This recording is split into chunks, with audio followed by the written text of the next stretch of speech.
Captain James Walker stood at the main window of Earth Defense Station Alpha, his hands clasped behind his back.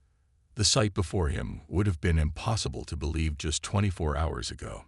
Massive alien ships, each one bigger than the largest city on Earth, hung in space like dark clouds before a storm. They formed a perfect ring around Earth, their metal hulls gleaming under the sun's light. "How many ships now?" he asked, his voice steady despite the worry in his heart. Lieutenant Andy Brown, his most trusted crew member, checked the screens again. 532, sir. They're still coming through that wormhole near Mars. Walker nodded slowly. Earth's entire defense fleet consisted of just 43 ships. Even their most advanced weapons would be like throwing pebbles at a mountain against these alien vessels. The main screen lit up again. Another message from the Galactic Council. They had been sending the same message every hour, in perfect English, which made the whole thing even more disturbing. They had clearly been watching Earth for a long time. "People of Earth," the message began, the words appearing in bright blue letters. "The Galactic Council has determined that your species poses an unacceptable risk to galactic peace. Your rapid technological advancement, combined with your species' aggressive nature, requires immediate containment. Submit to Council authority, and you will be granted protected status. Resist, and we will maintain this blockade indefinitely. Nothing will leave Earth's atmosphere without our permission." Walker turned away from the message. He had memorized it by now. Any response from the World Council? "Yes, sir," Brown said, pulling up another screen. "They're refusing to surrender. They say humanity won't bow to threats, no matter how big the ships are." Walker almost smiled. It was such a human response, stubborn to the core. But he worried it might also be a fatal mistake. The station's alert system suddenly blared to life. Red lights flashed across the command center as new data poured in. "Sir," Brown's voice was tense. "They're deploying some kind of energy field between their ships. It's forming a complete sphere around Earth." Walker rushed to the tactical display. The space between the alien ships was now filled with shimmering energy, like a giant soap bubble forming around the planet. Their sensors showed it extended from the upper atmosphere all the way out past the moon's orbit. "Get me the lab readings," Walker ordered. "What are we dealing with?" Dr. Lisa Grant, the station's chief scientist, was already analyzing the data. Her fingers flew across her keyboard as readings poured in. "It's like nothing we've seen before, Captain. The field seems to distort space itself. Any object trying to pass through would be, well, torn apart at the atomic level." Walker's jaw tightened. "So they're not just threatening to block us in. They actually can." "Yes, sir," Grant replied. "And based on these energy readings, they could maintain this barrier for years using the power from just one of their ships." The command center fell silent as this news sank in. Earth was truly trapped. Walker walked slowly around the tactical display, studying the pattern of alien ships. Something about this didn't add up. Why go to all this trouble? He wondered aloud. With their technology, they could have simply destroyed us if they wanted to. "Sir," Brown called out, "we're getting reports from all major cities. People are starting to panic as the alien ships become visible to the naked eye. They're lighting up the night sky like new stars." Walker pressed a button on his command console. "This is Captain Walker to all Earth Defense Force personnel. I know you're seeing what I'm seeing. I know you're worried about your families, your homes, your future. But remember your training. Remember who we are. Humanity didn't get this far by giving up when things looked impossible." He paused, watching his crew stand a little straighter at their stations. "The aliens think they know us," he continued. "They think they can predict what we'll do. But there's one thing they don't understand about humans. We're at our best when our backs are against the wall. For now, we watch, we learn, we prepare. Walker out." As he finished speaking, a new alert flashed across the main screen. The World Council was calling an emergency session. Representatives from every nation would meet to discuss their response to the blockade. "Sir," Brown said quietly, "what do you think they'll decide?" Walker watched as another massive alien ship emerged from the wormhole near Mars, taking its position in the blockade formation. "They'll do what humans always do, Lieutenant. They'll look for another way." In the hours that followed, Walker coordinated with military commands worldwide. While the politicians debated, the armed forces of Earth prepared for every possible scenario. Nuclear weapons were ready, though everyone knew they would be useless against the alien ships. Special forces went on high alert, though how do you fight an enemy that won't even come down to your planet? The aliens, for their part, simply waited. Their ships maintained perfect position, the energy barrier between them humming with enough power to vaporize anything that tried to pass through it. They sent no more messages after their initial ultimatum. They took no aggressive actions, they simply waited. As the first day of the blockade drew to a close, Walker found himself back at the main window. The sun was setting behind the Earth, and the alien ships were casting long shadows across the planet's surface. In cities below, millions of people were looking up at the same sight, wondering what would happen next. His personal tablet beeped, a message from his daughter back on Earth.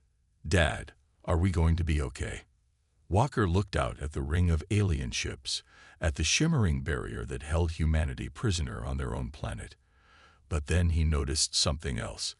In labs and military bases and secret facilities around the world, lights were burning late into the night.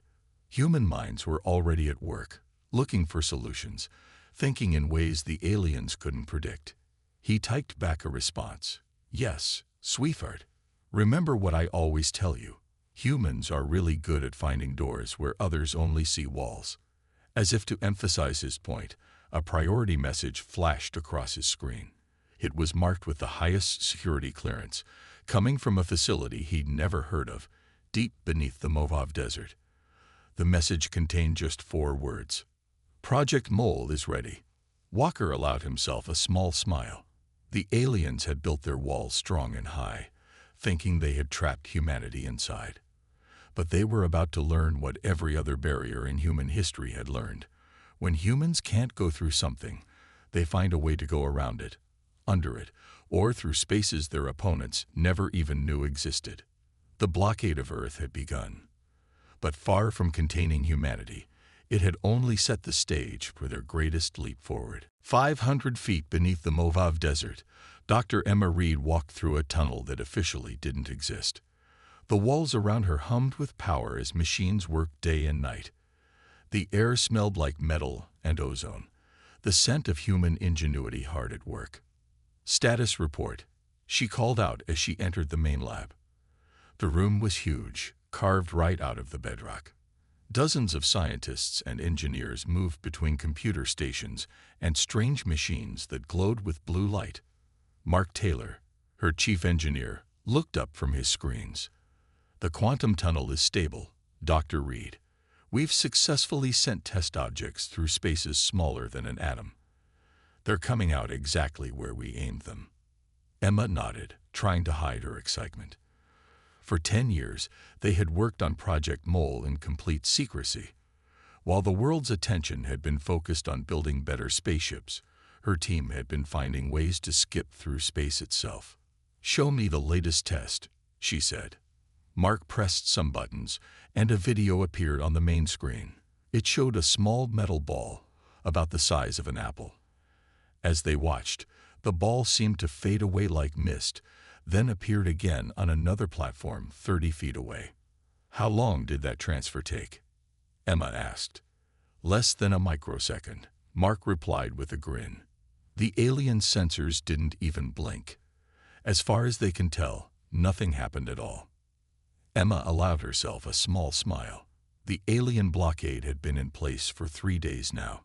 3 days of their massive ships hanging in the sky, their energy barrier keeping humanity trapped on Earth. But they were looking for ships trying to break through their barrier. They weren't looking for people walking through the spaces between spaces. Her tablet beeped. A message from Captain Walker up in the defense station. "Coming down for inspection. Will arrive in 20 minutes." Everyone, Emma called out to her team. Look sharp. Earth Defense Force is coming to see what we've built. The next 20 minutes were a blur of activity. Though the lab was already clean and organized, everyone wanted it to look perfect. This wasn't just a military inspection. This was humanity's best hope for fighting back against the blockade. Captain Walker arrived exactly on time, accompanied by Dr. Lisa Grant from the space station. Emma noticed they both looked tired. Nobody in the Earth's defense forces had gotten much sleep since the aliens arrived. Dr. Reed, Walker said, shaking her hand. I've read your report 3 times. I still can't quite believe what you're suggesting is possible. Emma led them to the main testing area. It's not just possible, Captain. We've done it over 2,000 times now. Would you like to see? She nodded to Mark, who started the next test. This time, they used a larger object, a metal cube about the size of a small car. The cube sat on a platform surrounded by rings of strange technology. What you're about to see, Emma explained, isn't teleportation. We're not breaking the laws of physics. We're just taking advantage of their loopholes. She pressed a button on her control pad. The cube began to glow slightly, then seemed to fade away like a photograph left in the sun too long. A moment later, it appeared on another platform on the other side of the lab. Dr. Grant rushed to examine the cube with her instruments. This is impossible, she muttered. The cube, it never moved through the space between these points.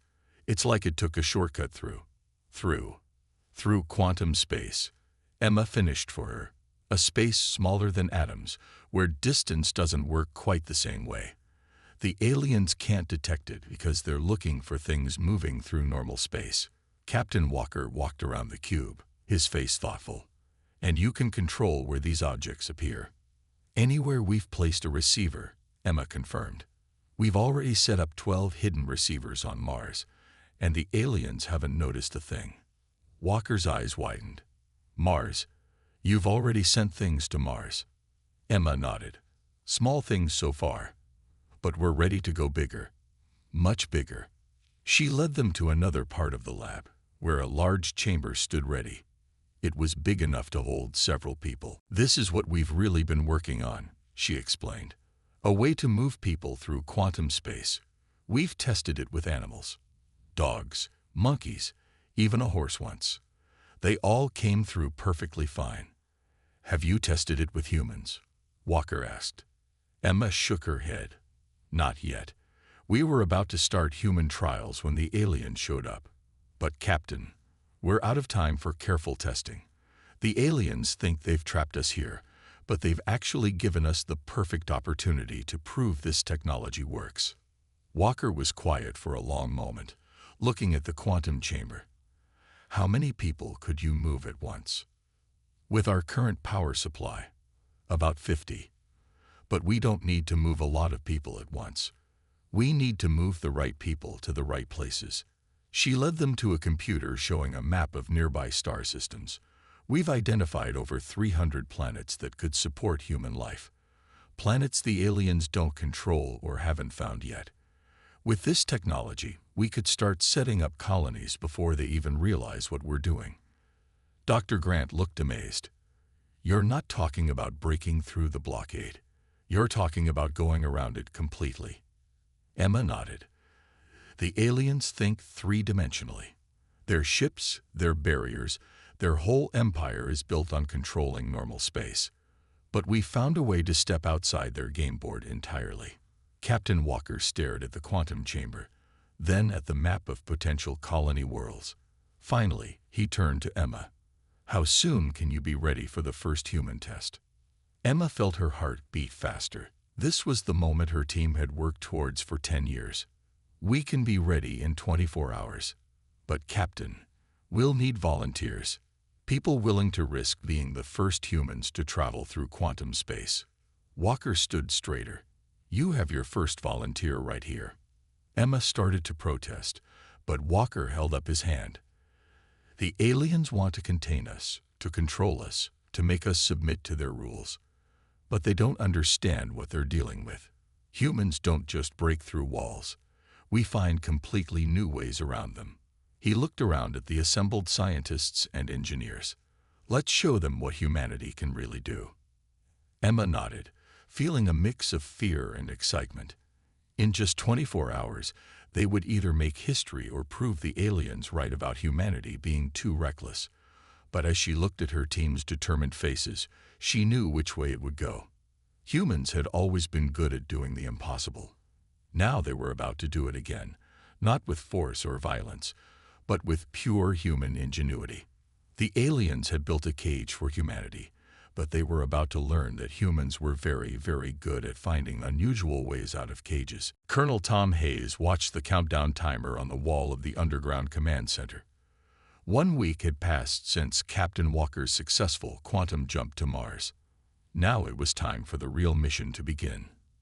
"Status report on the seed capsules," he ordered, his voice echoing in the large room filled with computers and busy staff. Mary West, his operations officer, pulled up the information on the main screen. "All 2,000 capsules are ready, sir. Each one contains everything needed to start a colony. Construction machines, food processors, medical equipment, and DNA samples from 10,000 volunteer donors." Tom nodded, walking over to examine one of the capsules up close. It looked simple from the outside, just a metal sphere about the size of a car. But inside was everything needed to build a new home for humanity among the stars. "And the quantum receivers?" he asked. "All capsules have been programmed with their target coordinates," Mary replied. "Once they arrive, they'll create their own quantum tunnels back to Earth. We'll be able to send people through as soon as the sites are ready." Tom remembered the day they chose the target worlds. 250 planets, carefully selected from secret telescope data. Worlds with the right gravity, the right atmosphere, the right conditions for human life. Worlds far beyond the aliens' control. "Show me the alien patrol routes again," he ordered. A new map appeared on the screen. Red dots showed the alien ships moving in their perfect patterns around Earth. They were so confident in their blockade that they had become predictable. "They're still watching for ships trying to break out," Mary said with a small smile. "They have no idea we're about to slip right past them." The door opened, and Dr. Reed walked in. She looked tired but happy. "The final tests are complete, Colonel. The capsules are ready to launch." Tom checked his tablet one last time. Every major government on Earth had signed off on the plan. Operation Seedfall was ready to begin. "Send the signal," he ordered. "Let's scatter some seeds." Mary's fingers flew over her keyboard. In 20 different locations around the world, hidden quantum chambers powered up. Each one held 100 seed capsules, ready to jump through spaces smaller than atoms to reach distant stars. "First wave launching in 10 seconds, Mary announced. The room fell silent as everyone watched the main screen. Green dots showed each launch site, ready to send humanity's future to the stars. 5, 4, 3, 2, 1. Launch. At first, nothing seemed to happen. The alien ships continued their patrols. Their energy barrier still shimmered in space. But on the screens, monitors showed the quantum energy spikes as capsule after capsule vanished from Earth. "First wave successful," Mary reported, her voice excited. "All capsules have reached their targets. No response from the alien fleet." Tom allowed himself a small smile. "Begin second wave launch sequence." And so it continued. Wave after wave of seed capsules jumped through quantum space. Each one carried the tools, knowledge, and genetic material needed to start a new human colony. The aliens, watching so carefully for ships trying to break their blockade, had no idea that humanity was slipping through the cracks in reality itself. Hours passed. In space, the alien ships maintained their perfect formation. On their sensors, Earth looked completely contained, but with each passing minute, humanity was spreading further across the galaxy. "Sir," Mary called out suddenly, "we're getting signals back. The first capsules have activated." New data poured across the screens. On distant worlds, machines were waking up. Construction robots were beginning to build shelters. Food processors were analyzing local plants and animals. Everything was working exactly as planned. "Show me Haven," Tom ordered. Haven was their first target world, the one they'd selected for the first human colonists. The screen changed to show data from Haven's capsule. The construction robots had already cleared land for the first settlement. Environmental readings showed clean air, fresh water, and soil perfect for growing Earth crops. "Haven is ready for colonists," Mary confirmed. "Dr. Michael Ross can make the jump whenever he's ready." Tom nodded. Dr. Ross had volunteered to be the first colonist, to have his consciousness transferred into a new body waiting on Haven. It was a one-way trip. The body he'd leave behind on Earth would be empty. But it meant they could send a human mind through quantum space without risking physical transport of a living person. "Send word to Dr. Ross," Tom ordered. "Tell him Haven is waiting." As his staff sent the message, Tom walked to the window overlooking the capsule storage area. Hundreds more capsules waited for their turn to jump. Each one represented a new chance for humanity, a new world where they could grow and thrive beyond the aliens' reach. His tablet beeped with an incoming message from Captain Walker on Mars. "Quantum receiver network is growing. We're getting strong signals from 30 different worlds already. The seeds are taking root." Tom typed back, "Keep monitoring the alien fleet. They still think they've trapped us here. Let's keep them thinking that for as long as we can." A new alert flashed on the main screen. Dr. Ross was ready to make his jump to Haven. He would be the first human consciousness to travel through quantum space, the first to wake up on a world beyond Earth's solar system. "All stations, prepare for consciousness transfer," Tom announced. "Let's make history." As his staff worked, Tom thought about the aliens in their massive ships above. They thought size meant power. They thought their energy barriers and patrol ships could contain humanity's spirit of exploration. But humans had always found ways to survive and spread, like seeds carried on the wind. Now they were scattering themselves among the stars, not with huge ships and powerful weapons, but with clever machines and brave volunteers willing to try something new. "Consciousness transfer beginning," Mary announced. "Dr. Ross is on his way to Haven." Tom watched the data stream across his screen. Somewhere out there, on a distant world, humanity's first interstellar colonist was about to wake up. And he was just the first. Soon, there would be thousands more, spreading human civilization across the galaxy, while the aliens continued their useless blockade of Earth. "Send the coded message to all Earth governments," Tom ordered. "Operation Seedfall is proceeding as planned. The garden is growing." As his staff sent the message, Tom smiled again. The aliens had tried to put humanity in a box, but they were about to learn what every force in history had learned. You can't contain something that's meant to grow and spread. Humanity wasn't just surviving their blockade. They were using it as a chance to become something even greater. Dr. Michael Ross opened his eyes to see a purple sky. For a moment, he felt confused. The last thing he remembered was lying down in the quantum transfer chamber on Earth. Then his new memories clicked into place, and he smiled. He had made it. He was on Haven. "Body systems check complete," said a friendly computer voice. "All functions normal." Michael sat up slowly, testing his new body. It felt strange but right, like putting on a perfectly fitted suit. The transfer had worked exactly as planned. His mind now lived in a specially created body, ready for life on this alien world. He looked around the small medical pod where he had awakened. Through the clear walls, he could see the work the seed capsule had already done. A small base camp stood ready, built by robots while his body was being prepared. The purple sky above was bright and clear, with Haven's 2 small moons visible even in daylight. "Status report," he said, his new voice sounding exactly like his old one. "Base camp is fully operational," the computer replied. "Current temperature is 22 degrees Celsius. Air composition is within human normal range. No dangerous organisms detected in the area. Construction robots have completed basic shelter and are ready for further instructions." Michael stood up carefully and walked to the pod's door. It opened with a soft hiss, letting in his first breath of Haven's air. It smelled different from Earth, a bit like mint and ocean spray mixed together. He took a deep breath, becoming the first human to breathe the air of a planet beyond Earth's solar system. "Send message to Earth Control," he said. "The first sprout has taken root." The quantum communicator beeped as it sent his message through the tiny tunnel in space back to Earth.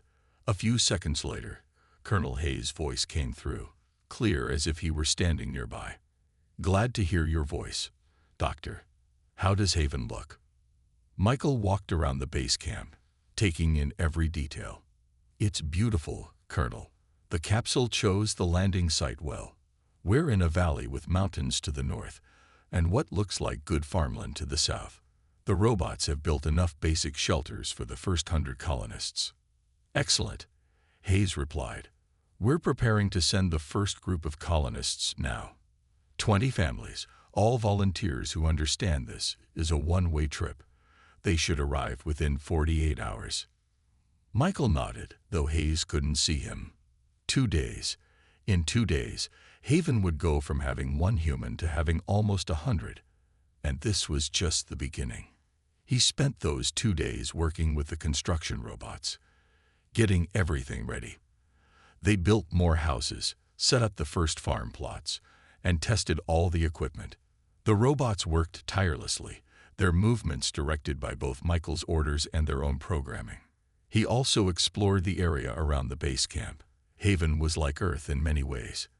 It had trees, though their leaves were more blue than green, grass, which sparkled slightly in sunlight, and animals, including something that looked like a cross between a deer and a bird. Everything was familiar enough to feel comfortable, but different enough to remind him he was making history with every step. On the morning of the second day, the quantum receiver hummed to life. Michael stood ready as the first family appeared in the transfer chamber, a mother, father, and 2 children, all in bodies specially prepared for life on Haven. "Welcome to your new home," he said as they stepped out, their eyes wide with wonder at the purple sky and sparkling grass. More families followed. Each transfer was perfect, each new colonist arriving safely. Children ran around exploring their new world, while parents helped set up their new homes. By sunset, Haven had its first real colony of humans. That night, they held a small celebration. As Haven's 2 moons rose in the purple sky, the colonists gathered around outdoor tables, sharing their first meal on their new world. Michael looked at their happy faces and felt proud. This was what humanity did best: adapt, survive, and build new homes wherever they went. His quantum communicator beeped with an urgent message from Earth.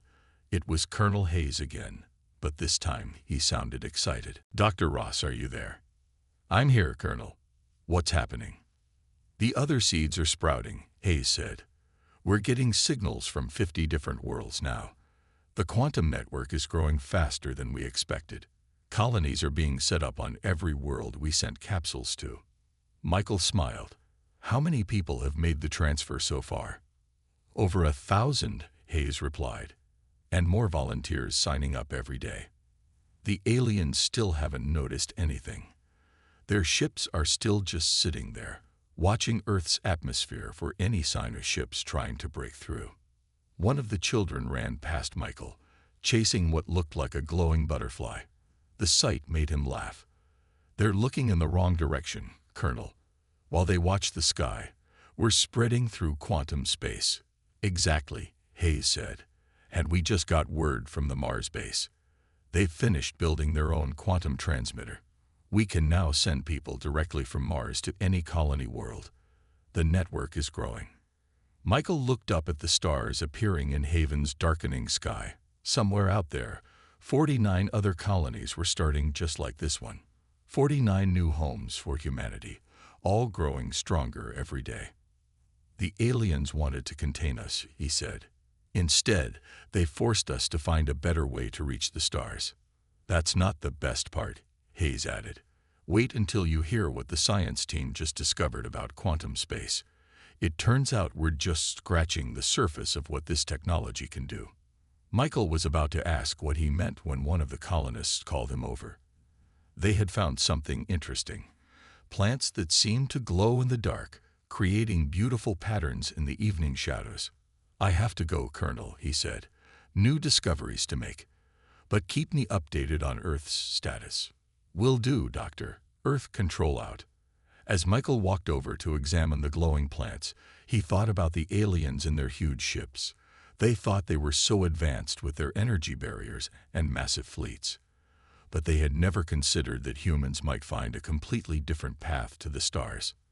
Now, humanity was spreading across the galaxy like seeds in the wind, taking root on new worlds far beyond the aliens' reach. And they were doing it not with force or violence, but with cleverness and determination. The first stars began to shine in Haven's purple sky. Somewhere up there, other human colonies were growing. Other families were building new homes. The aliens' blockade hadn't trapped humanity. It had only pushed them to become something even greater. Hashtag the Galactic fleet blocked Earth's borders, but humans had other plans. Hashtag Part 5. The Revelation. 2 years had passed since the alien blockade of Earth began. Ambassador Robert Stone stood in the meeting room of the Galactic Council's flagship, looking out at Earth through the massive window. The alien ships still hung in space around the planet, their energy barrier still glowing strong. "You have requested this meeting," the alien council leader said. Like all council members, it was tall and thin, with silver skin that seemed to shimmer. "Are you finally ready to submit to council authority?" Robert smiled. He had practiced this moment many times. "Actually, I'm here to discuss the terms of your surrender." The council chamber erupted in strange alien laughter. The council leader's silver skin rippled with amusement. "Surrender? Your planet has been contained for 2 Earth years. You have no ships, no way to leave your world. What could possibly make you think we would surrender?" "Take a look at this," Robert said, placing a small device on the meeting table. It projected a series of images into the air. The first showed Haven, with its purple sky and thriving human colony. The next showed another world with red grass and 3 suns, where humans had built cities into mountain caves. Image after image appeared, showing human colonies on different worlds. The alien laughter stopped. The council leader's skin turned a darker shade of silver, a sign of concern. "These are tricks. Images created to fool us." "They're real," Robert said calmly. "Would you like to speak to some of our colonists?" He pressed a button on his device. Suddenly, holograms appeared around the room. Human colonists from different worlds, all speaking at once about their new homes. Dr. Ross from Haven, families from other colonies, children who had been born on worlds beyond Earth. "Impossible," one council member said. "Our barrier is perfect. No ship could have escaped." "Who said anything about ships?" Robert asked. He placed another device on the table, this one barely larger than his thumb. "This is a quantum tunnel generator. While you were watching for ships trying to break through your barrier, we found a way to step around it completely. We've been colonizing new worlds for 2 years, right under your sensors." The council leader's skin had turned almost black now. "How many worlds?" 250 at last count," Robert replied. "All self-sustaining colonies, all connected by quantum tunnels that your sensors can't detect. And we're finding more suitable worlds every day." He let that sink in before continuing. "But here's what should really worry you. We've gotten very good at quantum space travel. Good enough that we could appear inside any ship in your fleet, anytime we want. We don't, because we're not interested in fighting. We just want to explore and grow." The council chamber was silent. The aliens looked at each other, their skin colors shifting rapidly as they communicated in their own way. Finally, the council leader spoke. "If what you say is true, humans are far more dangerous than we thought." Robert shook his head. "No, we're far more creative than you thought.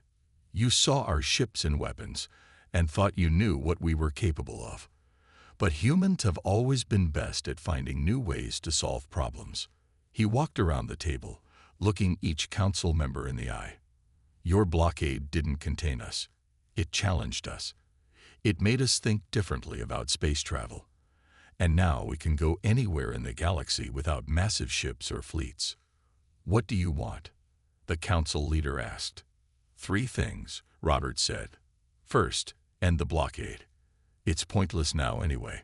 Second, recognize humanity's right to explore and colonize unclaimed worlds. We'll stay away from your territory, but the rest of the galaxy is open to everyone. And the third thing. Robert smiled again. Share what we've learned. Quantum tunneling could help all species travel more easily, without the need for huge ships or the risk of space battles. We're willing to share the technology under the right conditions. The council members' skin colors shifted rapidly as they discussed among themselves. Robert waited patiently. He knew what their answer would be. They had no choice. Humanity was already spread too far to be contained now.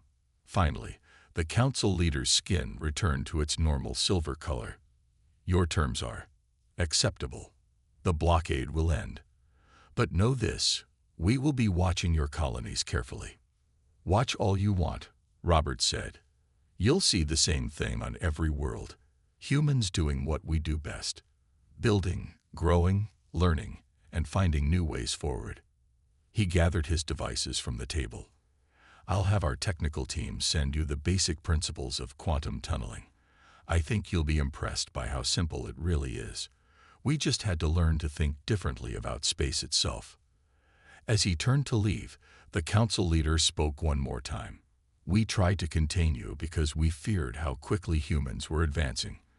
But it seems we only made you advance faster. Robert paused at the door. That's the thing about humans. We're at our best when we face our biggest challenges. Your blockade didn't trap us. It just gave us a reason to reach further than we ever had before. An hour later, Robert stood at the window of his shuttle, watching the alien ships power down their energy barrier for the first time in 2 years. Earth was free again. But humanity had already moved beyond needing that freedom. His quantum communicator beeped. A message from Dr. Ross on Haven. Just heard the news. The children want to know if they can visit Earth now. Robert smiled as he typed back. Soon. But I have a feeling Earth's children will be more interested in visiting Haven and all the other new worlds we found. As his shuttle headed back to Earth, Robert thought about how the aliens' plan had backfired. They had tried to put humanity in a cage, not realizing that humans were experts at finding unexpected ways out of cages. Now humanity was spreading across the galaxy, not through force or power, but through clever thinking and determination. The aliens' blockade had become just another chapter in human history, a challenge that pushed them to become something greater than they had been before. And as Robert looked out at the stars, he knew this was just the beginning. Humanity had found a new path to the stars, and they were never going to stop exploring it. The end.